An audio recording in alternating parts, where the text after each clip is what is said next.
श्री रविदास जी का नाम सुना होगा, बहुत बड़े महान भक्त हैं रविदास, संत रविदास जी है ना। तो काशी के ब्राह्मणों ने विरोध किया, इनको पूजा नहीं करनी चाहिए, ठाकुर जी की पूजा करने का इनको अधिकार नहीं। तो बादशाह अन्य धर्मावलंबी था, तुरंत बुलाए गए रविदास जी, ब्राह्मणों की ऐसे पंक्ति बैठी और उनसे कहा कि आप ठाकुर सेवा क्यों करते हो। उनका हमारे ठाकुर वो करवाना चाहते इसलिए ठाकुर सेवा करते हैं।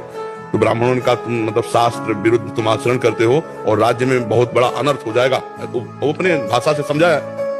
तो उन्होंने कहा हमारे ठाकुर जी जब चाहते हैं तो हम ठाकुर सेवा करते हैं, अगर वो मना कर दें तो मैं कभी सेवा ना करूं। बोले अब उनकी नजर में तो विग्रह हैं, तो ठाकुर जी कैसे। तो बोले तुम्हारी बात समझ में कैसे आएगी कि तुम्हारे लिए ठाकुर जी राजी है सेवा के लिए।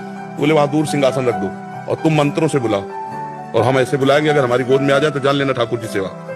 तो जो ठाकुर रविदास जी के थे वो सिंहासन में से दूर रखे गए। उन्होंने शुरू किया मंत्र, कुछ नहीं, और भाव में भरकर कहा प्रभु जे ही ऐसे कहा तो सिंहासन ऐसे जैसे उड़ के आए ना, छाती से लग कर तुम अन्यथा कर तुम भगवान।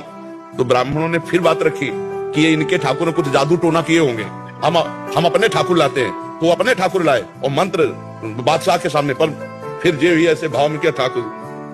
महान संत मन चंगा उन्हीं का सूत्र है। तो कठौती में सबरी जी के पास भगवान गए, सबरी जी की स्तुति की और वहां भगवान ने अपने श्रीमुख से कहा जाति पाति कुल कर्म धर्म का इसका मैं कोई संबंध मानो